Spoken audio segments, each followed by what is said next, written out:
Good evening. Welcome to Exploring the Why Behind Experiences with Gee Whiz. We want to welcome you tonight and thank you for taking time to be part of this training experience tonight. Um, we appreciate you taking time out of your busy day. We have folks from just about everywhere, all 50 states. But just to let you know, as we get started, this is going to be an interactive webinar. So over on your right-hand side of your screen, you will see a little box that says questions. And so when we ask you to participate, you can type in your response in that box. Everybody will remain muted. So don't worry about the dogs barking. Don't worry about anyone crying in the background. We can't hear it. Um, that's the reason we're going to have you type in responses and responses and questions. So even during the webinar, if you've got questions about what's happening or you can't hear or whatever, just type it in there and we'll try to assist you as best we can. We're going to try to stay on track because we want to be respectful of your time always.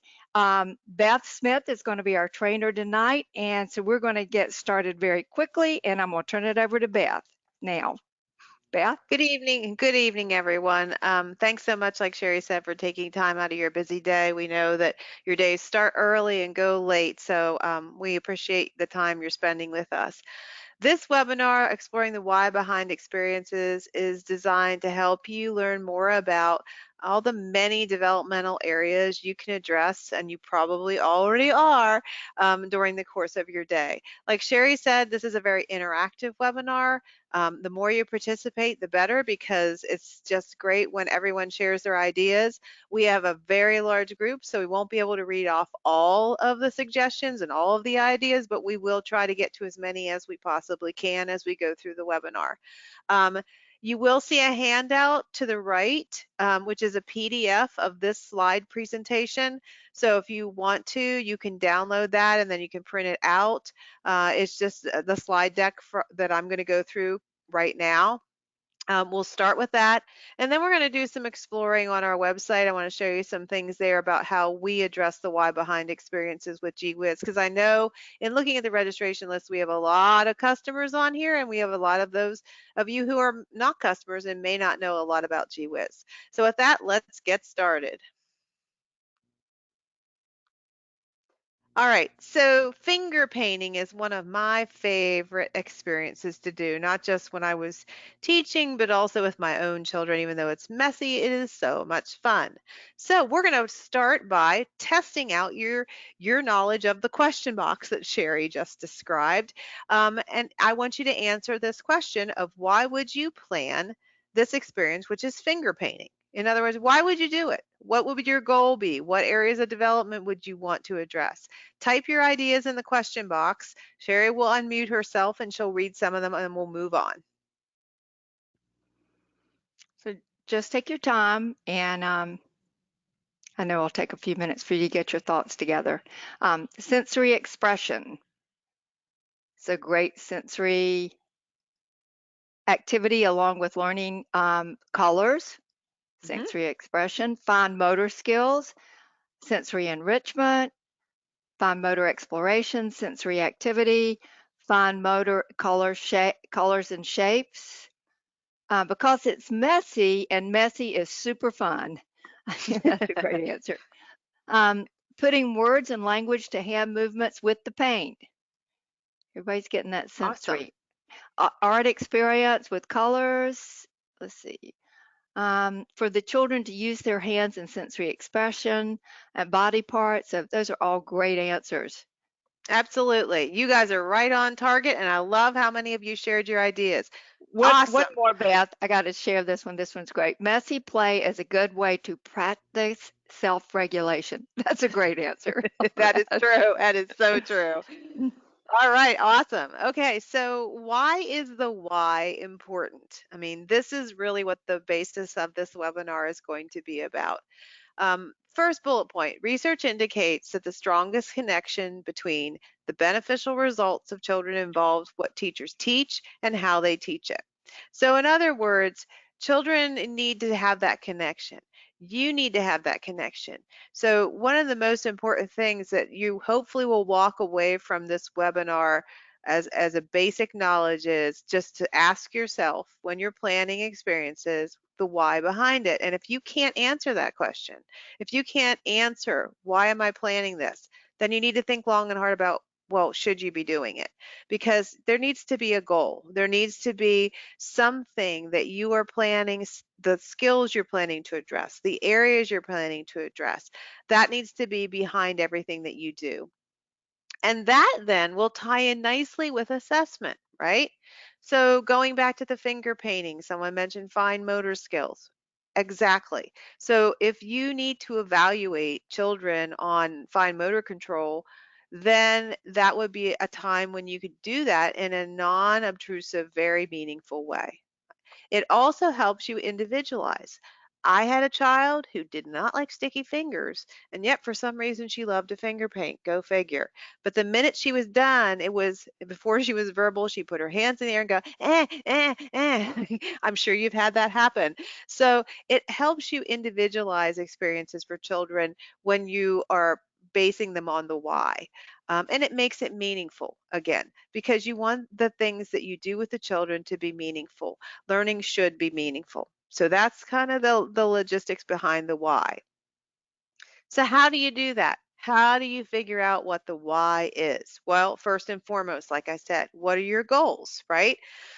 Let's say when you're putting out the finger paint, as the example once again, that one of your goals is to expose children to the names of colors. Now, for children who are just on the younger end of the spectrum developmentally, that might be exposure to color names. So you're going to do a lot of verbalizations as they're finger painting and talk about the colors they're using. But for more advanced children, it might be exploring primary and secondary colors. So what is a primary color? What is a secondary color? What do you think is going to happen when you mix the yellow with the blue? And they predict, which is actually science as well. So what are your goals? That's what you really want to think about. And then on top of that, what developmental areas do you want to address? So back to the finger painting. Do you want to address fine motor skills? Do you want to address science and science knowledge? Do you want to address logic and reasoning? What areas do you want to address when you're doing that finger painting experience? And next bullet, are these the same for each child? Probably not. Let's say you have some children who are working on writing their names. They could practice writing their names in the finger paint. Are you going to ask a toddler to write their name? Absolutely not. That's not developmentally appropriate. And it might not even be developmentally appropriate for a 4-year-old if their fine motor control is not to that point and they're not ready to learn to write their name yet. So you have to think about each child as you're planning each experience and how you can adapt that experience or what your expectations and goals are for each individual child. And then how do you think they will benefit them? Right. So if you're working again with the finger paint and you have a child that is working on fine motor control and they're, still just beginning, how could you make it easier for them to say, scoop the finger paint onto the paper, right? I mean, very simple things, but what's the benefit to them? I mean, obviously in finger painting, they're going to build the control in their hands and their fingers just by moving the paint around. So thinking about each individual child and how the experience is going to benefit them. That's super important. So in GWIZ and across the board, and as I've looked at state standards from Alaska to Maine, I think, and the Head Start early learning outcomes, um, there's pretty much consistency in the land of what I call areas of development. So we're going to look at these 10, which are language development, literacy development, math knowledge, logic and reasoning, science knowledge, approaches to learning, creative arts, physical development and health, social emotional development, and social studies knowledge. We're going to look at those 10 areas just briefly and talk about what each one is, because in order to set goals, you need to know what the 10 developmental areas are, because you can't set a goal if you don't know what the areas are. So we're going to start with step 1, which is the areas. So first area is language development, which in its simplest form encompasses listening, speaking, for those who are verbal and nonverbal communication. So, language development is something that you do every single day, 24/7. The children are listening, you are listening, they're speaking, you're speaking. Those children who are nonverbal are using nonverbal communication to let you know what they need, what they want. And even you're using nonverbal communication. When my children were little, I could just give them that look like, you better stop because this is not okay. And I'm sure you have that look too. So nonverbal communication, it's a two-way street as well. So those are the three areas of language development, which I'm sure you all do every single day with the children. And that would be all children from infants all the way up.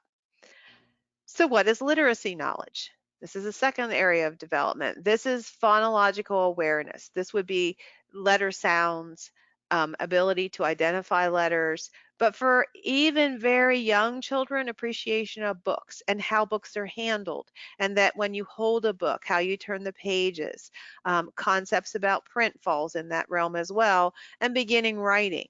So these are all parts of literacy knowledge. So when you're planning experiences and you want to set the why and the goal is, let's say, alphabet knowledge, then you want to have that in your mind when you're planning that experience, that this is my goal. My goal is to help the children begin to identify the letters within this realm. And we'll talk about the meaningful way to do that. But again, these are literacy knowledge. Some of these, obviously, you would not be doing with toddlers, but some of them, for instance, appreciation for books, you can start at a very young age. Okay, so literacy knowledge. Math knowledge. Math knowledge encompasses things like numbers, number concepts, operations, positional concepts, geometry, patterning, measurement. These are all parts of math knowledge. And these can be incorporated in so many different ways throughout the day. And we're going to talk about that in a meaningful way. So, for instance, going back to the finger painting, you don't automatically think about finger painting and math knowledge, but it can be. How many colors of finger paint are you going to use on your painting? Or how many do you want to use? Okay. Positional concept. The paper's on the table, right? And when you're done painting, we're going to take the paper off the table. And we might even hang it up on something to dry. For more advanced children, you could even talk about patterns as they create their art. Are there any patterns that you see within there? So this is what this webinar is going to help you see is that, wow, like I'm just finger painting, but I'm doing so much more than just finger painting, or I could be if I set those goals ahead of time. Logic and reasoning is something, again, the children do all the time. Problem solving, reasoning, and representation. You've seen it a million times when they're in dramatic play and a block becomes a cell phone, right? Or a walkie-talkie or a car. And so, again, these are areas that you're probably already addressing. You just might not have thought about the fact that it can be a part of everything that you do. Practically every experience that children are involved in can involve some form of problem solving and reasoning, depending on what the activity is and depending on their developmental level too. This is going to determine, how deeply they go into that. But we're going to explore that as well, but logic and reasoning. Science knowledge, exploring and thinking like a scientist, making and testing predictions, observation skills, knowledge about the physical world. Back to the finger painting. We talked about this. What do you think is going to happen when you mix that purple paint with that orange paint? Or what happens if you add white? So again, any experience, whether it be something as simple as finger painting, can turn into a science experience as well. They're also observing and they're using their senses, which is all part of science. So science knowledge is something that is really actually very easy to incorporate into a lot of experiences. But again, you just have to think about it as you're doing it and when you're planning the experience, that that's going to be part of your goals. Approaches to learning is curiosity and desire to learn new things, persistence, patience, and cooperation. This one, any experience can address this area of development. Um, Obviously, your persistence and patience for a toddler is going to be totally different than your persistence and patience for a school-age child, which it should be. Um, it's based on development. You may have a 4-year-old that does not have, is working really hard on persistence and patience. And then you may have a 3-year-old that's intent on something and stays very focused on it. Children are all so different, and the things that they really enjoy and make them tick are very different as well. So this is something that, again, as you're planning the experiences, thinking about their interests, thinking about, what really gets them excited, that's really important to build this area of approaches to learning. Creative arts, music, dance, movement, fine arts, creative dramatics. I mean, obviously, finger painting falls under fine arts. With finger painting, it is an open-ended art experience. There is no set outcome. It is all about the process and not the product. You could easily add music to that. Add different types of music to that and watch what happens. Talk with the children. If you play a really upbeat fast song, do their fingers move faster? If you play a sleepy lullaby, do they move slower? How does that music make them feel? Does it affect how they paint? You can take any experience and add an element to it that's different than just the norm, and then you have a whole lot of other goals that you could set based on those. So, creative arts. Physical development and health, gross motor, fine motor, safety, and practicing healthy habits. So we talked about how finger painting obviously is fine motor, but it also can be safety. If that paint goes on the floor, what do we do and why do we do it? And then self-help, because after you finger painted, what do you need to do? You need to wash and dry your hands. So again, thinking about the fact that even an art experience like finger painting or a simple experience like that can address these areas of development, um, again, it just helps you set those goals. Social and emotional, social interactions between children, self-concept, emotions and self-regulation, character education. When you're finger painting, most of the time there are other children around, so they can interact with each other, they can interact with you, but also self-regulation, right? The paint stays on the paper. It doesn't go in our hair. It doesn't go on our friend. It doesn't go on the floor because we just talked about why not. And then self-concept. They've created a beautiful work of art, right? So you might even want to have an art show, quote unquote, after all their paintings are dry and hang them up like it's in a museum, and you can have an art walk and, just talk about everybody's art and how different it is and how beautiful it is. Or more verbal children can present their art and talk about what inspired their art. So again, back to a simple experience can address so many different areas. Social studies knowledge is knowledge about their family and their community, cultural differences, caring for the environment, and history. So again, these are things that you can incorporate into, even say, let's say we're doing our finger painting again, right? Caring for the environment would be that when we're done, we clean up, but instead of using paper towels, maybe we use sponges that we can rinse out and reuse. Um, you could even talk about knowledge of family and community, about art, and talk about where in the community could you see art, or if they wanted to, if you were going to create a paint museum, where would they make it and what types of things would they put in that museum? So you can incorporate lots of different things within social studies knowledge, um, again, in any experience. So when planning the experiences, how do the 10 developmental areas play into why? I've just gone through all 10 developmental areas, right? So we know what they are, we know, that we can incorporate them in many different ways, but why? Why do we want to do that? Why do we want to incorporate as many developmental areas as we can in the activities that we plan? And why is that important? So let's take another attempt at using the question box and share with me why you think that's so important to know these 10 developmental areas when planning your experiences for children.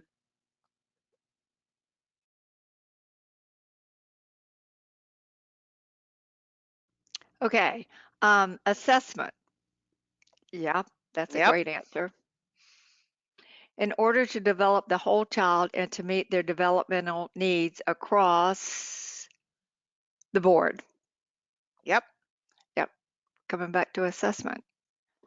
Have tried every way, cannot, oh, sorry, this is about somebody can't hear. I'll deal with that offline. So, um, it's important because we need to know what they know and what they need additional help with. Assessment again, understanding personalities to meet all levels of learning to individualize children's needs so you can have different skills learned and so you can address the whole child. Uh, you Excellent. may um, you may already be asking the question and did not realize they're integrating different developmental areas. Give the children new learning experience, uses a guide to focus learning and individualize. It will help the children to master skills. And I'm just reading these one at a time. Fun way to get them to learn specially how each child learns differently. It helps all kids as a whole. Individual planning for each child helps development of independence and making sure multifaceted, not just hitting one single area. Help us to know Exactly. what the children need. Perfect. Yep. Excellent. Excellent. You guys are doing a great job tonight. Awesome. All right. So now you're going to get a chance to practice what we just learned. So here's a little girl out playing in the leaves in the fall. And I've listed all the 10 developmental areas on the sides. What areas of development do you think you could address if your experience was nothing more than raking up leaves into a pile and jumping in them or playing in them? You can, if you want to specify a specific age range, you can, but I know we have a lot of family child care providers on here, which have a mixed age group, so that's fine. But just describe, you can just list in the question box what areas of development you think you could address by playing in the leaves.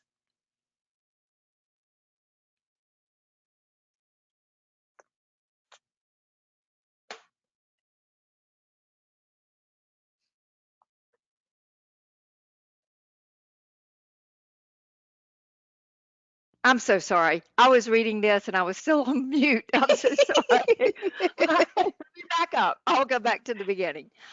Physical development, approaches to learning, science, start singing fall and songs about leaves, language development, seasonal changes and life cycle, approaches to learning, language, science, math, social studies, and approaches to learning, logic and reasoning, science knowledge, creative arts, science knowledge and math science, social and emotional, physical development and health, all of them.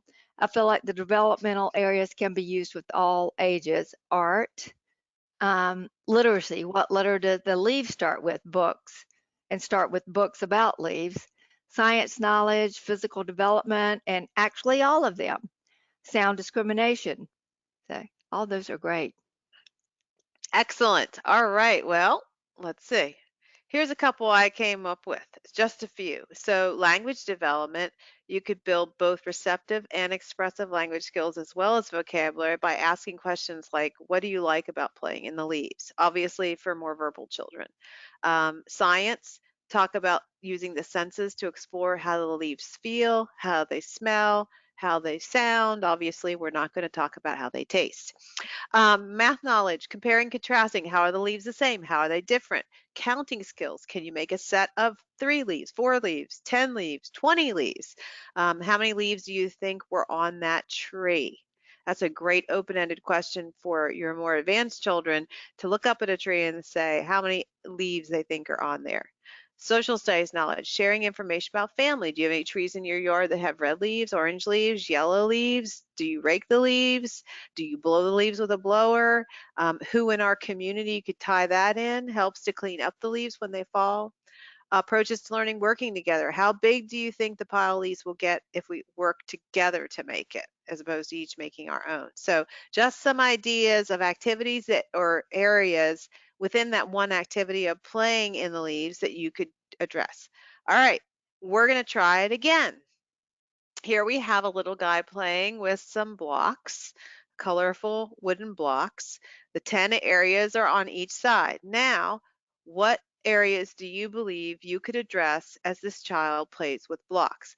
Now, here, what I would like you to do is pick one and say, okay, I think that this child could develop science knowledge because they're going to explore cause and effect as they stack the blocks to figure out, how they don't fall down. So instead of just giving me one, a slew of areas, pick one and then say how you think you would address that.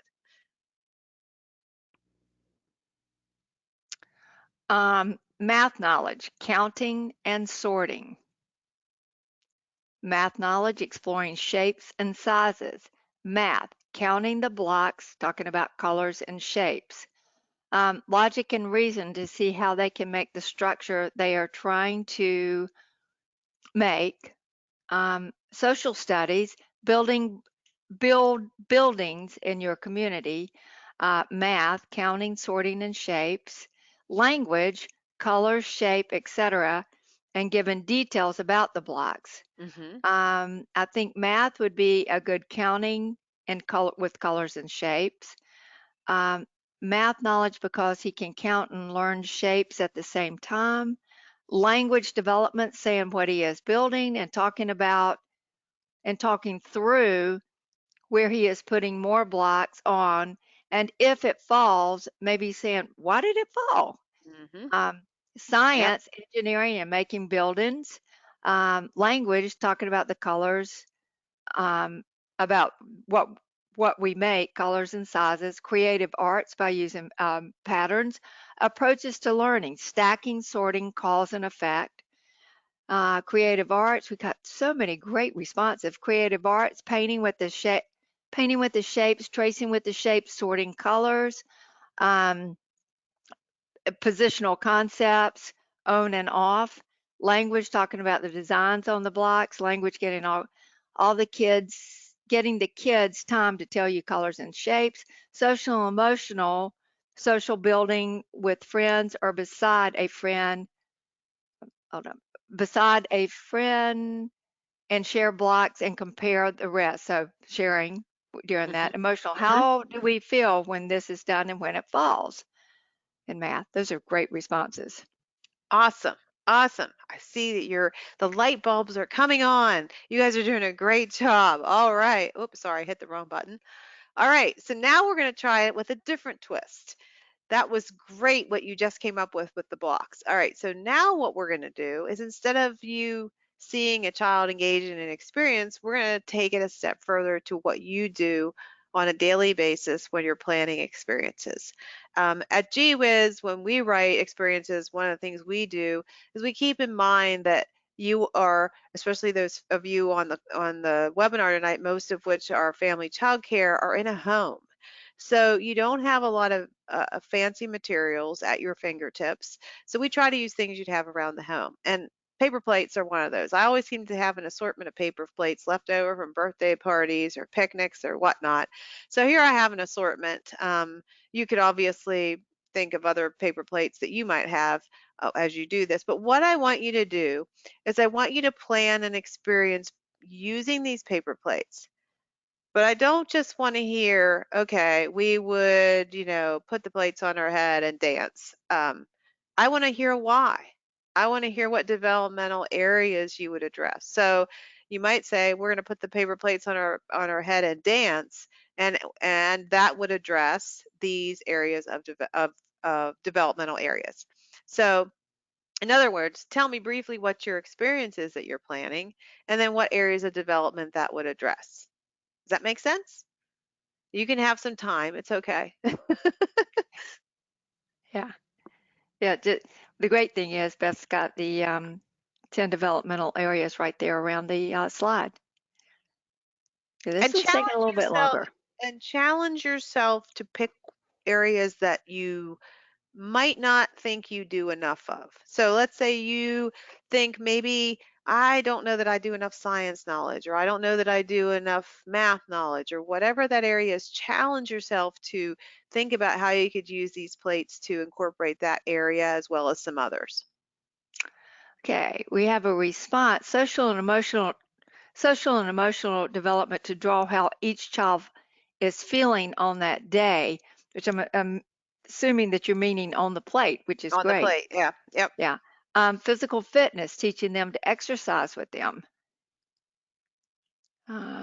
Okay, good. Here we go. Science, which plate will hold heavier items? Mm, Math, sort largest to smallest. Math, how many items can fit in the plate? Art, make items from out of the plate. Math knowledge, children will explore the different sizes, and science knowledge and different textures. Creative arts, let the let them draw and paint on and count on the plates. Draw expressions on plates, discuss their emotions, stacking big to small, sort by types of material, pattern or no pattern. This is math. Logic and reason language development is the red plate bigger or smaller? Logic and mm, reasoning, smallest to largest. Shapes and sizes, hanging plates according to size. Paper plate, ice skating. Physical development. Oh, that's a great, where you put your mhm. feet on the plate and move it around, ice skating. That's tough. So, so which plate will fly the furthest, Mm, etc. Science, float in sync with the plate. We will make music, shakers, and dance as a group. Science and emotional, language, physical development when dancing.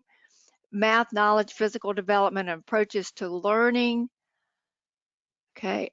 Um, Logic and reasoning, we usually do with a plate. What else could you do with it? Will it fly? What else can we do with mhm, this plate? mhm. Counting items with math, creative art used to make flowers by layering together, logic and reasoning, different sizes, create animals with the plates and um, discuss animals that are round. Okay, and STEM, just approaching the activity through, Mhm, I guess, the STEM. mhm. So all those are great, great stuff. Awesome. Awesome.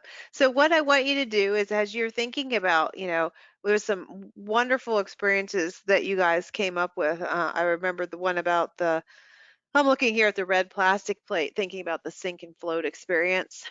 And the goal too is to think about, okay, that's obviously at the first in front of your mind, do you think science, right?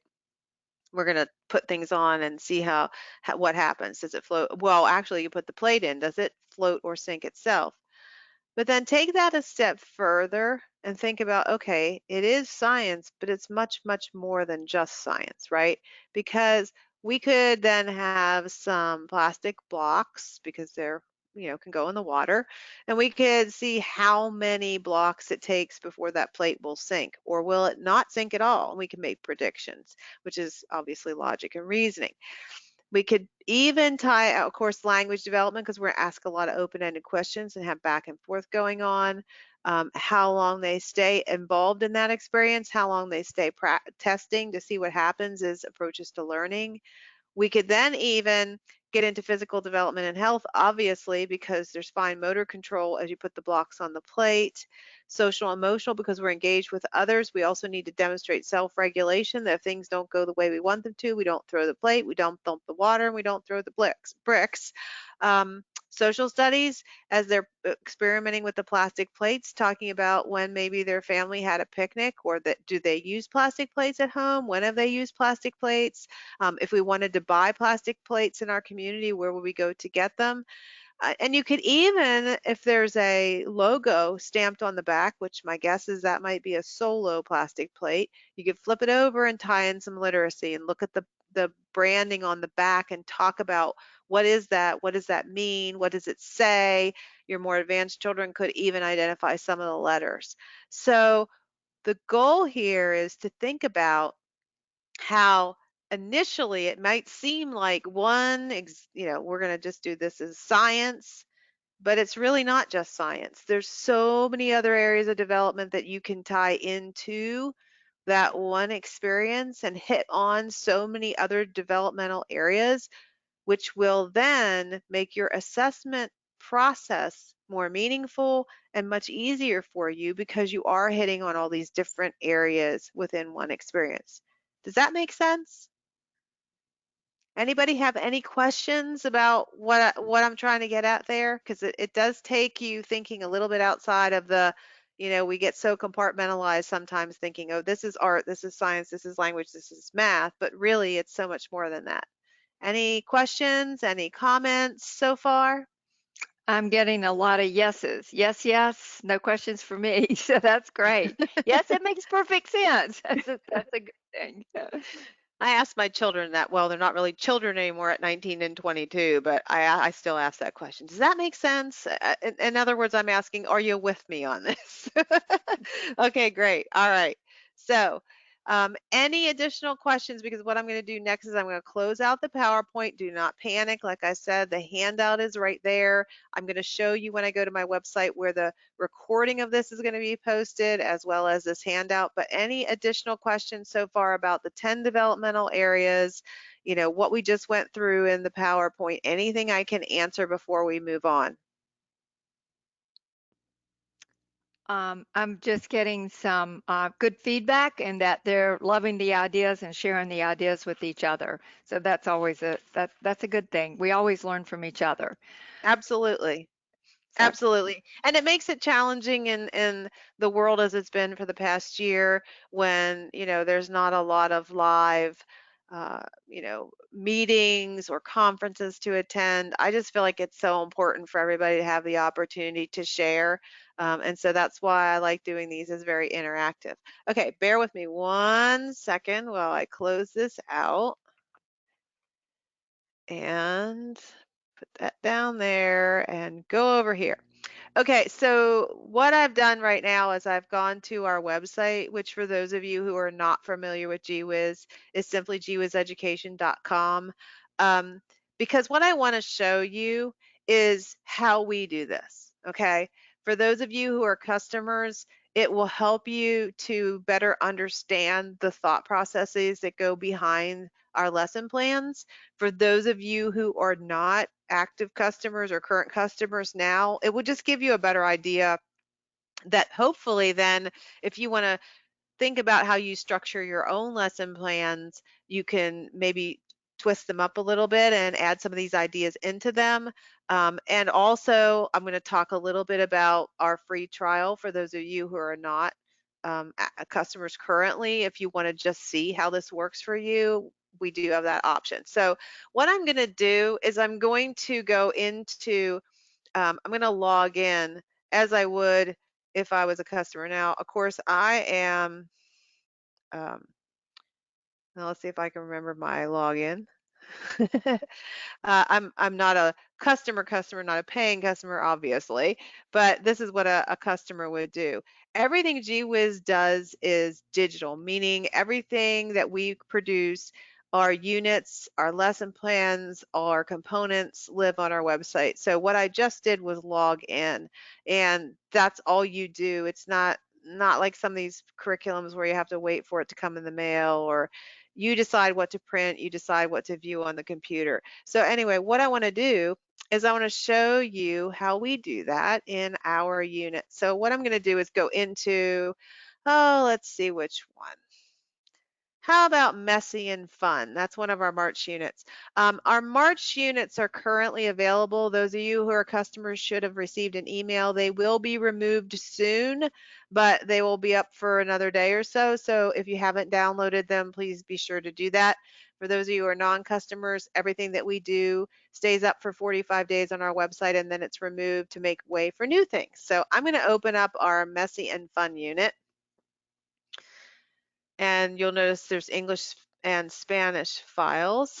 There's our finger painting picture. And I'm going to scroll down to our teacher's guide because this is really what I want to show you. So I'm going to go into, I'm going to scroll down here real quick. All right, so I'm going to just go to one of our daily lesson plans and I'm going to show you what we do. And this might help some of you as you're writing your own lesson plans or planning your own experiences to incorporate some of the way we do things. So this unit is messy and fun. Today's focus is painting can be messy. And then you'll see these picture codes, right? These correlate to developmental areas. So in other words, instead of writing out with every activity we do, this is going to be for literacy, this is going to be for language, this is going to be for science, this is going to be for social studies. What we do is we use these picture codes. So we have social and emotional, we have language development, we have physical development and health, approaches to learning, music, science knowledge, creative arts, and social studies. So in other words, if you were doing this lesson plan, you would cover all those areas of development if you did all the things that we were planning for today.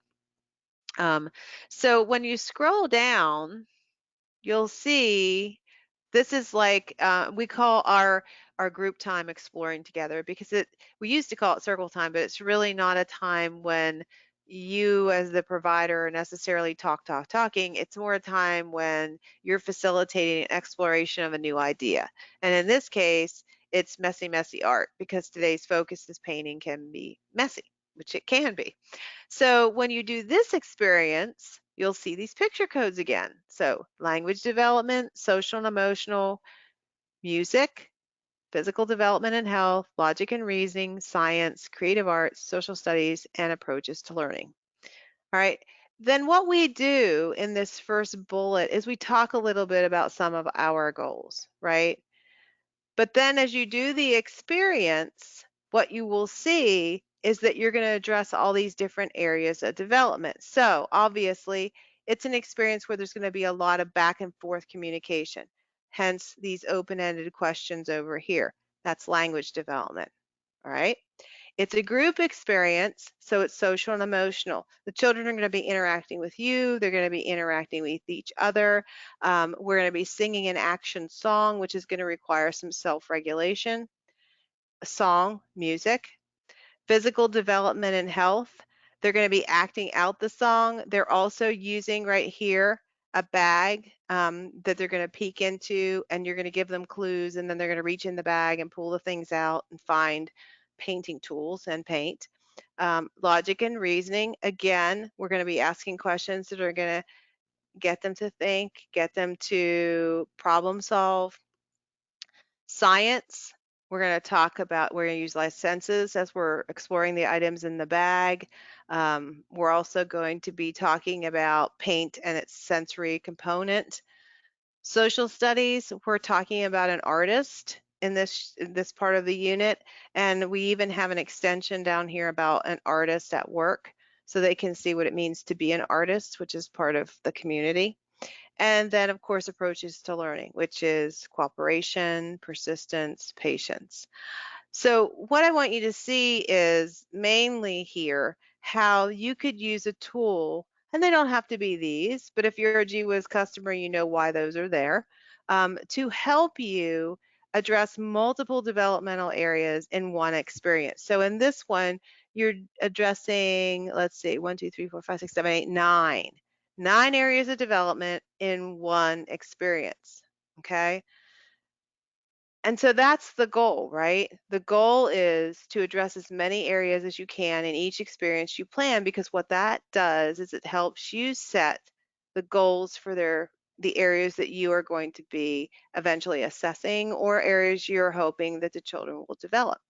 Okay, so continuing on to the second part of that day, this experience is called Water and Paint, where we're going to explore watercolors, which may be a totally new medium for some children. And then we're going to invent some painting tools over here. Well, as we do the water and paint experience, we're going to do language development because obviously we're going to engage in conversations. This is a child-directed experience, but we have open-ended questions which are going to engage the children with us back and forth. That gives us also the opportunity to expose them to new vocabulary. Even your very young children who are not yet verbal and who are not going to be able to answer open-ended questions, you can expose them to concepts and words like just even watercolor paints. You know, that may be something new to them. Approaches to learning, obviously persistence and patience as they're painting. The paints may not go on exactly like a regular paint goes on, so this is going to require some, persistence and patience. Social and emotional. obviously creating is a very emotional experience because it's something personal, right? And then again, the children are engaging back and forth with each other and with you.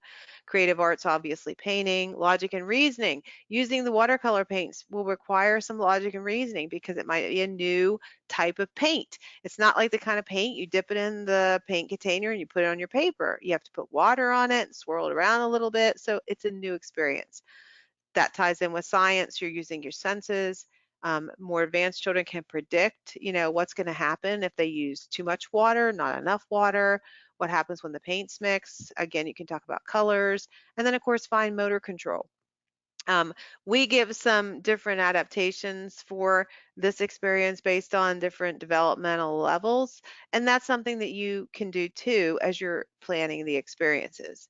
And then over here for inventing painting tools, we're going to do language, creative art, social and emotional, science, logic and reasoning, math knowledge, physical development and health, and approaches to learning. And in this one, we're putting out a whole lot of different materials and letting them create their own painting tools. So instead of a paintbrush, they create their own painting tool, given all kinds of things, which opens the door for so much problem solving and creative thinking and again, back and forth conversations. This one down here in purple, we always in GWiz do an infant experience every day. So this is an experience for the infants to do, and they're going to do language, physical development and health, approaches to learning, science, creative arts, and social and emotional.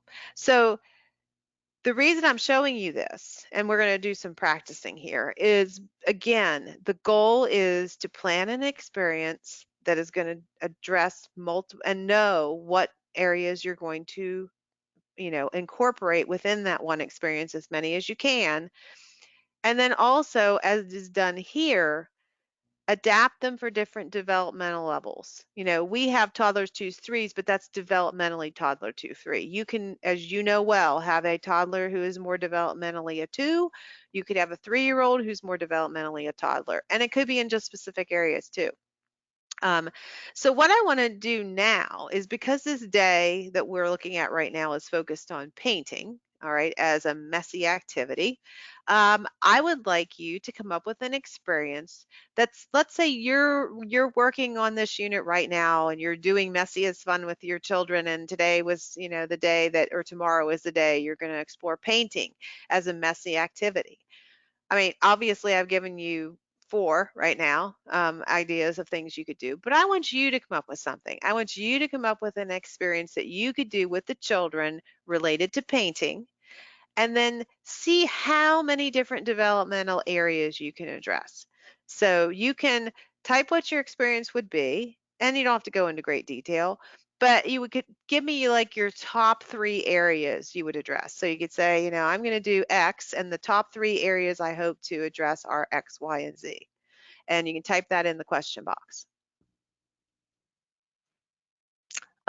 We did have one response where they love the picture tools instead of listing all the developmental areas, and that is really convenient for you. Okay. Sponges and fruit are great tools. All right, let's give you just a few minutes to get everybody's thoughts together and they can type them in. Yeah, this requires you to think a little bit more. Yeah, yeah. Collaborate.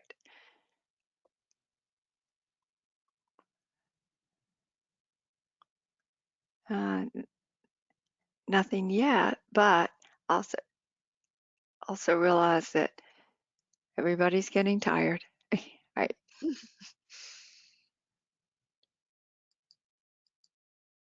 All right, here we go. Paint with paintbrushes on paper clothespins to fences. Approaches to play creative arts, fine and gross motor skills. Great. Perfect. We just use story art. Got another response. Collages. I love fence painting on nice days, long sheets of paper taped to the fence. Nice weather we've been having. Take it outside and do it on the sidewalk with sticks and leaves and rocks with chalk paint with chalk paint, social and fine motor. Hmm. Creating smelly paints, adding spices into paints to make them scented, and then free painting, science, language, creative arts, logic and reasoning, math, social studies, social and emotional, and fine motor with all that activity. Well, Yep. now we're getting everybody. Yarn painting, one shape, lines, and creative art. We use shaving cream and place different colors of paint and let the kids mix it with their hands to discover what new colors they create, which is Hmm. language and creativities. Spray bottle painting, creative arts, social studies. Um, Go through a book of painting and pick out a picture and have the child tell us why they like, and then they can draw that painting. We will mix paint with sand for sensory and use our hands and using all the physical development motors. Taking a walk and finding rocks to paint. Use whipped cream and food coloring. Make a self-portrait. Using social and talking about how the paints feel and what colors we're going to use with fine motor, chalk, and murals. Hmm. Paint with different items, toothbrushes, loofahs. That's a great idea. Fine Hmm. motor, development, creative arts. I'm going to add paint and fold the paper, talk about math and mirror images. Hmm. Fine Symmetry. motor, Yep. yeah. Yep. Specific placement of paint, language, and discuss the word image. Those are great. Okay, that's great. Excellent. Excellent. I think you're getting the idea now, right? So, what was in your mind maybe at one point just simply an art experience, which was painting, can be so much more than that. So, for instance, someone suggested, hanging the large pieces of paper on the fence and painting outside. I mean, and using sticks for painting. So, obviously, then you've incorporated science, you've incorporated problem solving. Um, you could even if you have more advanced children, if you wanted to add some math, you could measure how long and how wide that big piece of paper is. Um, they could then pick out different types of sticks and explore, does a shorter stick work better than a longer stick, comparing and contrasting. Why do they think that is? Um, there's just so many different things that you can incorporate into one experience. So you're touching on as many different developmental areas as you can, which then is going to make your assessment process so much easier. Be-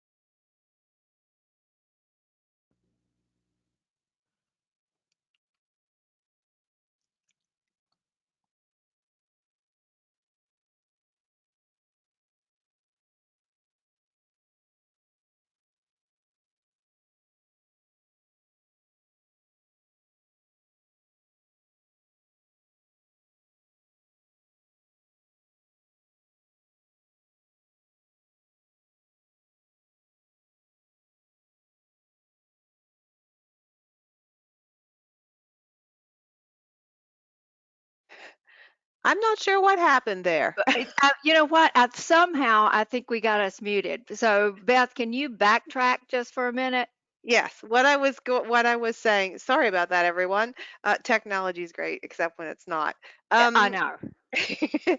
Anyway, what I was saying was that you can take an experience like the painting on the fence and it can address so many different developmental areas, which then will make your assessment process so much easier. And let's talk about that for a minute. So let's use the painting on the fence as the example, right?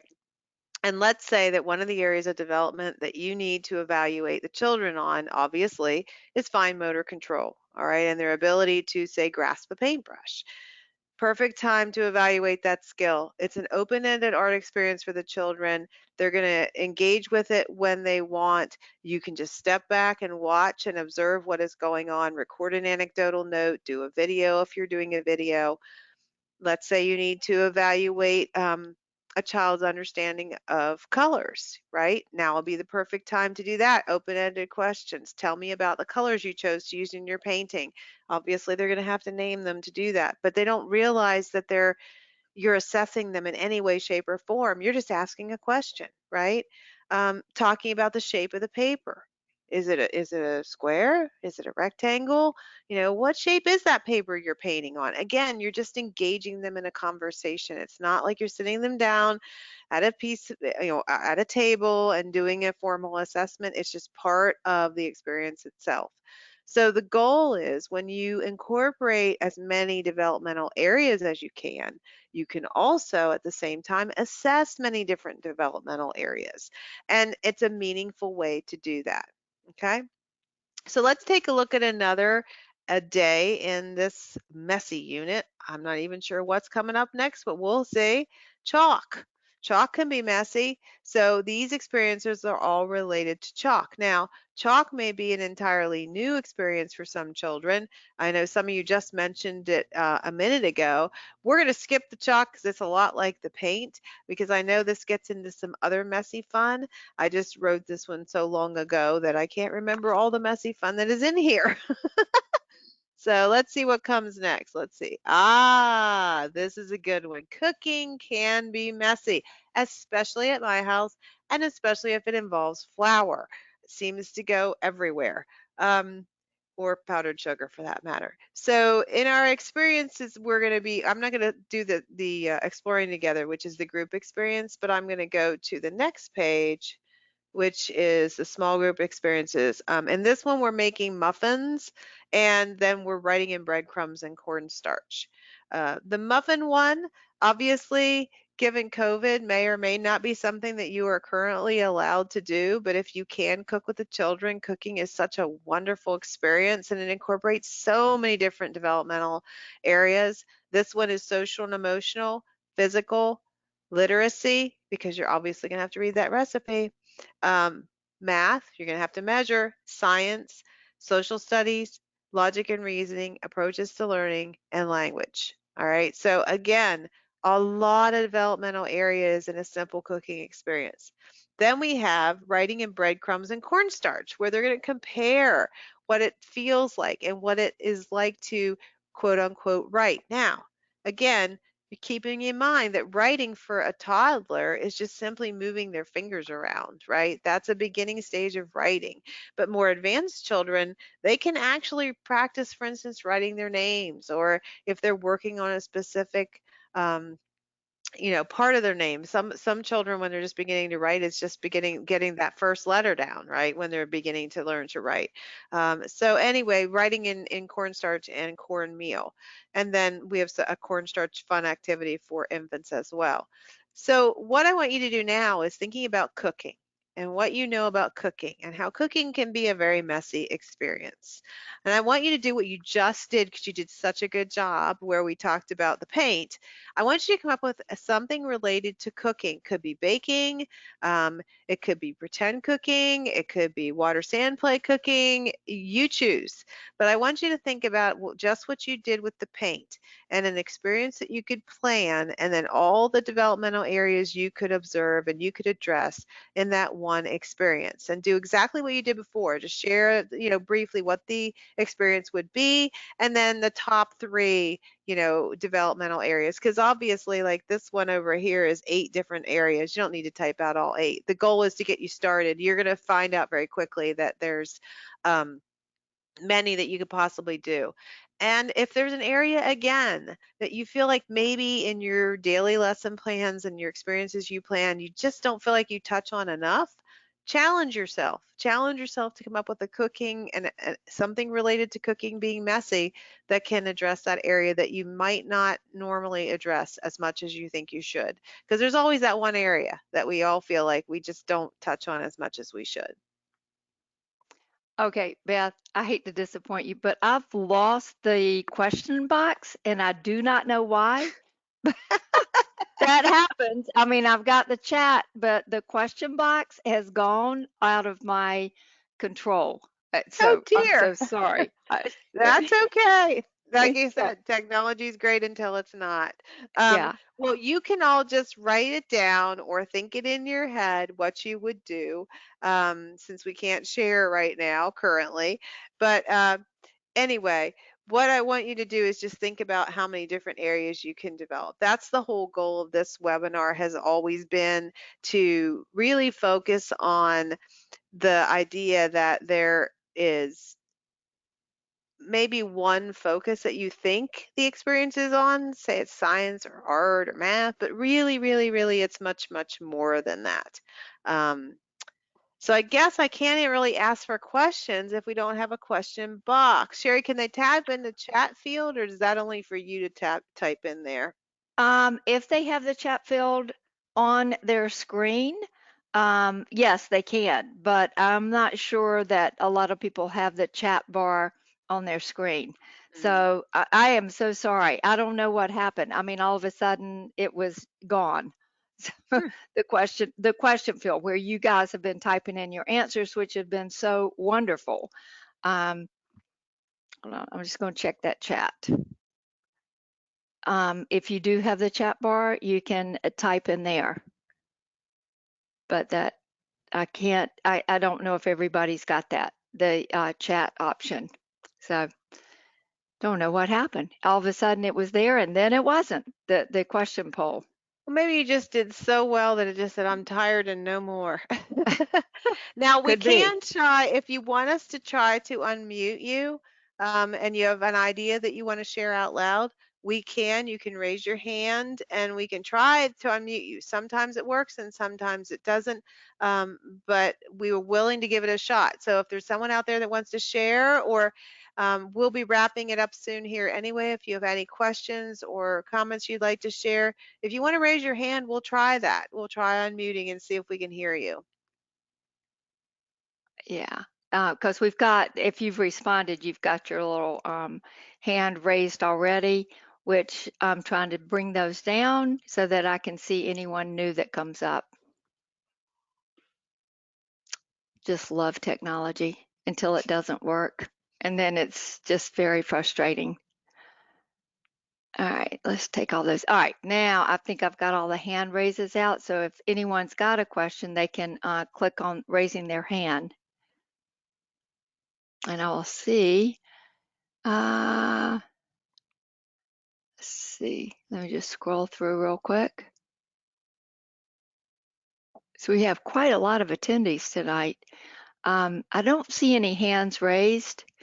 But we will. I want to take this opportunity to remind everyone that we are recording, and tomorrow it will be posted for everyone on our webpage, and you can listen to the recording, even the frustration when technology doesn't work. Um, so And that's okay because I'm gonna exit out of here anyway, and I need to go show you where a lot of things are in terms of like the post assessment and getting your certificate of attendance. But because we've had this technological glitch and you can't ask a question right now of us via the webinar, what I'm gonna do is I'm gonna exit out of here and I'm just gonna go to our main web page where you don't need to be logged in. And if you were not an active customer right now, you would not obviously see log out or member portal. I'm just going to leave that up for right now. But if you go to training and support and click on webinar training and you scroll down, what you're going to see is this webinar we're doing currently and where you registered. But right here it says post assessment certification available after the webinar. That is not live right now. And Sherry, when I hover over that, it's not showing that there's a hot link there. So, that's because we were going to wait till after the webinar is okay, over with, and then okay, it will be a hot link once the okay. webinar is through. So in other words, just give it a few minutes once we finish this webinar for you to be able to click on this and it will take you directly to the post assessment. Do not panic. It is not super long. It's, several questions, most of which are multiple choice. You'll answer those. Then when you hit submit, pay close attention because a message will pop up and there's an address, a URL for the certificate of attendance. You just have to block it, copy it, put it up here in your browser window, and then you'll be able to print out your certificate of attendance. If you have any trouble with that, I'm going to show you where to go to let us know. But to get where I am right now, most importantly, I want to go over this again because it is important. Just like I said, you can't get there right yet because the post It's assessment not. is turned off until after the webinar is over. So the link is not working. So anyway, under training and support, you just go to webinar training. Okay. And that's all I did. And then I just simply scrolled down.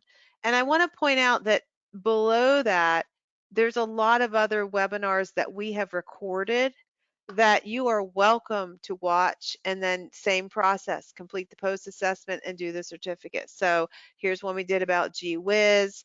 If you scroll down, there's one on lesson planning for a mixed age group, and it has the PowerPoint you can print out. It has the link to the post assessment. It has a lesson planning form. That one we even had a sample teacher's guide.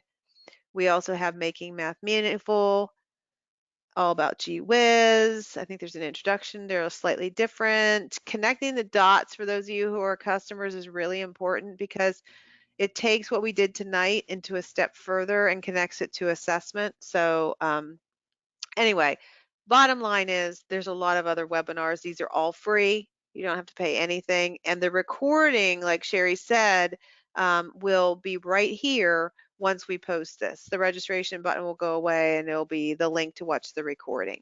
So after we end, just be patient just for a little bit till I can go out and activate that the post assessment. And then you should be able to go right here and click, and then we'll take you right to that assessment. So I just want to make sure that everybody knows where it is. Now, being that our question is temporarily disabled, we don't know what happened there. Also, under training and support, send us an email. So if you have questions related to this webinar that unfortunately, because of technology, we can't share right now, send it to us this way. If you click on that, it's just going to take you to a form that you fill out, and you can send us your email. If you want to send us feedback, if you want to send us questions related to what we were sharing tonight, you can do that. If you have any problems whatsoever with the post assessment, with the certificate, shoot us an email, and we will do our best to get back with you as quickly as possible. All right. Um, Sorry that this happened, but technology is great until, well, something doesn't work the way Until it's it doesn't supposed to. happen. Yeah. But you can send us an email and ask any questions. But again, I'm going to reiterate one more time. Once we get the webinar through and we log out, then and give us just a few minutes to do the post assessment. And then once you finish that, will be the link to your certificate for attendance. Even if it's tomorrow, that link will be there on that page where Beth told you. You don't have to do it Yes. tonight. You can wait No. till tomorrow and do it. No. And nobody's going to see your score. It's not about, oh, did I make 100? It's about just going through and recounting kind of what was covered tonight. So don't worry about, oh gosh, I need to make a certain score. It's really just, reminding yourself and kind of a review of the webinar tonight. And the other thing too is if you're in Pennsylvania and you registered for this webinar through the PD registry, you must complete that post assessment in order for me to go in there and check you off as attended. If you're from Pennsylvania and you did not sign up in the PD registry, you're going to need to send me an email and let me know because I will have to add you to the registration list. So with that being said, for all of you on this webinar, if you have questions, if I can answer anything, since we didn't have a time for wrapping up at the end of this, then my email is B as in boy Smith at gwizeducation.com. Just send me an email and I'll be more than happy to, respond to you. And if you have a question, answer your questions. But just feel free to reach out to me. It's not a problem at all. Or you can use the customer service form, which is again right down here under training and support. which is send us an email.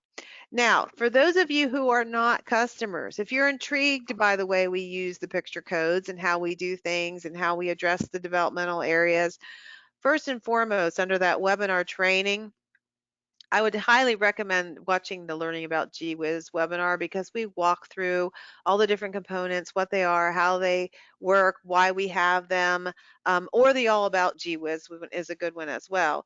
But we do offer a 14-day free trial, which is no strings attached. You basically fill out the form. You are able to access where I just was when I showed you those lesson plans. Just keep in mind, March will be removed very soon. So if you want those files, you'll need to download them quickly. And it'll give you the opportunity to try it and see how it works for you, because we know curriculum is a very personal thing and it doesn't necessarily work for everyone.